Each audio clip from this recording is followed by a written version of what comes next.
Students of 5th standard, अब हम आगे का कंटिन्यू करते हैं। तो हमने स्टेप 1, 2, 3 के बारे में जान लिया। अब हम नेक्स्ट पेज पे आ गए हैं, पेज नंबर 21 पे, और यहाँ पे स्टेप 4 हमें बताया गया। तो स्टेप 4 में अब आपको क्या करना है। Step 4, make adjustments in your planner based on how you manage your time and what your habits are. अब इसमें आपको एडजस्टमेंट करने हैं कि आपने जो कैलेंडर के हिसाब से प्लान किया है वो आपका प्लानर सही तरीके से जा रहा है या नहीं, और अगर नहीं जा रहा है तो आप अपने समय को किस तरह से मैनेज करेंगे, कौन सी हरकतों को चेंज करेंगे, ये आपको ध्यान देना है। If you are a multitasker, increase the time you have allotted for each task. अगर आप मल्टीटास्क करें यानी कि जो आपको समय ज़्यादा लगता है काम के लिए, तो आप क्या करोगे, इंक्रीज़ द टाइम, यानी आप अपने समय की जो गणना है उसे बढ़ा दोगे एक एक कार्य के लिए। Start with at least 15 extra minutes to be on the safer side. और जितने भी काम के लिए आपने समय को डिवाइड किया है उसमें 15 मिनट एक्स्ट्रा बढ़ा दीजिए, क्योंकि अगर आप धीरे धीरे काम करेंगे तो हर काम को 1 घंटे के काम को 1.25 घंटे लग जाएगा। उसी तरह 15 मिनट एक्स्ट्रा कर दीजिए।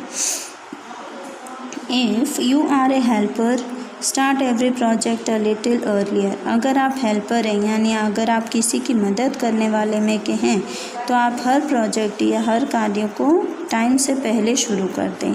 You can dedicate a specific time slot for maintaining friendships. तो आप अपनी दोस्ती को या अपने फ्रेंड की अच्छी तरह से हेल्प कर पाएंगे और आप अपने समय को भी बराबर और उसके साथ सेट कर पाएंगे। If you are a deliberator, break large projects into individual task. अगर आप डेलिब्रेटर हैं यानी अगर आप किसी के ऊपर डिपेंड रहने वाले में के हैं तो break large projects into individual. तो आप क्या करो, बड़ा सा जो काम है या बड़ा जो प्रोजेक्ट है आप उसको छोटे छोटे टुकड़ियों में बांट दो, यानी वो काम को 3-4 हिस्से में बांट दो। Then check all the task 1 by 1। फिर वही काम को एक एक करके अच्छी तरह से उसका निष्कर्ष निकालिए। If you are an early bird who likes to focus on 1 project at a time. अगर आप अर्ली बर्ड की तरह यानी ऐसे इंसान या ऐसे पक्षी की तरह हैं कि जो एक बार में सिर्फ एक ही काम पे ध्यान दे सकता है, दूसरे पर नहीं, तब आप क्या करेंगे, schedule project task at the time that is best for you. तब आप अपने कार्य के लिए वो समय सिद्ध करें कि जिस टाइम पे आपका काम करने में मन अच्छी तरह से लगे, या पूरे दिन का ऐसा समय ले लें जो आपका सबसे अच्छा समय हो। If you are most alert in the morning, schedule your high priority. अगर आप जब हम सुबह अर्ली मॉर्निंग उठते हैं तो हम फ्रेश होते हैं, उस टाइम पे हम जो भी काम करेंगे वो स्पीड में होता है, तो उसको हाई प्रायोरिटी यानी ज़्यादा इम्पोर्टेंट जो काम है वो इस समय पर रखिए। A task is in the morning and assign your Bs and Cs for afternoon. तो जो इम्पोर्टेंट काम है यानी बहुत ही ज़्यादा ज़रूरी उसको मॉर्निंग में रखिए, और जो थोड़ा कम ज़रूरी है उसको बी सेशन में, और जो बहुत ज़रूरी नहीं है आराम से कर सकते हैं, टाइम फिक्स नहीं है, तो वो सी सेशन पे। इस तरह आप अपने काम को अलग अलग टुकड़ियों में बांट लें।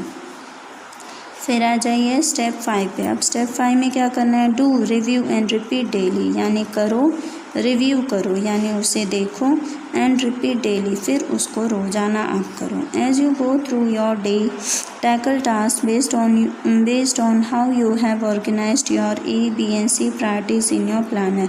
अगर आप सही तरीके से रोज़ाना देखेंगे तो आपका जो काम है वो इजी हो जाएगा। आप देख पाएंगे कि आपने जो रोज़ के लिए प्लानर या कैलेंडर के हिसाब से जो काम करने का समय फिक्स किया है उस समय के अनुसार A, B, C प्रायोरिटीज़ यानी A, B, C प्राथमिकता के हिसाब से अगर आप जा रहे हैं तो check off your completed task. तब आप चेक करेंगे कि आपने कितने काम को कंप्लीट कर लिया है।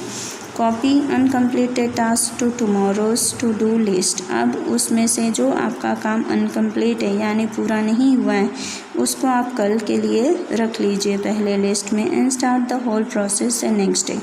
अब वो जो आज वाला बचा काम है उससे शुरुआत करेंगे और कल के पूरे दिन की उसके आगे प्रोसेस करेंगे। As you practice this steps over time you will learn a lot. अगर इस तरीके से आप रोज़ाना प्रैक्टिस करेंगे तो आप बहुत सारी नई नई चीज़ें सीख पाएंगे। Both about your self and managing time. दोनों ही क्षेत्रों में आप अपने बारे में भी जान पाएंगे और समय के बारे में भी सही तरीके से जानकारी मिल पाएगी। So give them a try for a week and then adjust and readjust until you have finally managed your time efficiently. अब इस तरीके से आप एक वीक यानी एक सप्ताह तक ट्राई करिए। उसके बाद आप देखिए कि आप अपने समय को सही तरीके से एडजस्ट कर पा रहे हैं या नहीं एडजस्ट कर पा रहे हैं। तो उसके बाद है फाइनली, और उसके बाद ही आप जाके फाइनली समय को मैनेज करना सीख जाएंगे। तो ये हो गया चैप्टर का दी एंड। अब उसके बाद दिया है योर वर्क स्पेस, यानी आपको जो कार्य सिद्ध करने हैं तो उसमें क्या क्या आ जाएगा देखिए। Given below is a list of things you have to do tomorrow. अब यहाँ पे चीज़ें दी हैं जो ऐसी चीज़ों की लिस्ट हैं जो आपको कल ही करनी है। Categorize them based on their importance as, तब आप उसको डिवाइड टुकड़ियों में बांटेंगे कि कौन सा काम आपको सबसे पहले करना है, कौन सा दूसरे नंबर पे और कौन सा तीसरे नंबर पे। तो ए वाले में हमने पहले भी आपको बताया कि ए इम्पॉर्टेंट और अर्जेंट, यानी बहुत ही ज़रूरी और बहुत ही ख़ास काम। B important but not urgent, ये इम्पॉर्टेंट तो है लेकिन अर्जेंट नहीं है। और सी वाले में नॉट इम्पॉर्टेंट नॉट अर्जेंट, ना ही ये बहुत ख़ास है और ना ही कोई ज़्यादा ज़रूरी है। तो इस तरीके से अब यहाँ पे कुछ पॉइंट्स दिए हैं कि उस पॉइंट वाइज कैसे आपको डिवाइड करना है। Prepare for a quiz which is to be let next day, यानी क्विज़ की तैयारी करिए जो कि नेक्स्ट डे होने वाला है। अटेंड पेंटिंग क्लास, उसके बाद आप पेंटिंग क्लास अटेंड करेंगे। शॉपिंग विद फ्रेंड्स, तब आप तीसरे नंबर पे अपने फ्रेंड्स के साथ शॉपिंग पे जाएं। Complete science assignment to be submitted next Monday, आप अपने साइंस के असाइनमेंट यानी साइंस का होमवर्क कंप्लीट कर लीजिए जो कि आपको नेक्स्ट मंडे जमा करना है। Prepare for an English exam tomorrow, आप अपने इंग्लिश एग्ज़ाम के लिए प्रिपेयर करिए जो कि कल होने वाला है। Go to the tailor to collect the stitched clothes, अब आपको टेलर के पास भी जाना है जो कपड़े सिले हुए हैं उनको लाने के लिए। तो ये काम की लिस्ट हो गई। अब आप क्या करेंगे, इस काम की लिस्ट को ए बी सी कैटेगराइज करेंगे, यानी उसे अलग अलग हिस्सों में बांटेंगे। जो काम ज़रूरी है वो ए पर आएगा, जो कम ज़रूरी है बी पर, और जो बहुत ज़रूरी भी नहीं है और कोई ख़ास भी नहीं है उस काम को सी कैटेगरी में डाल देंगे।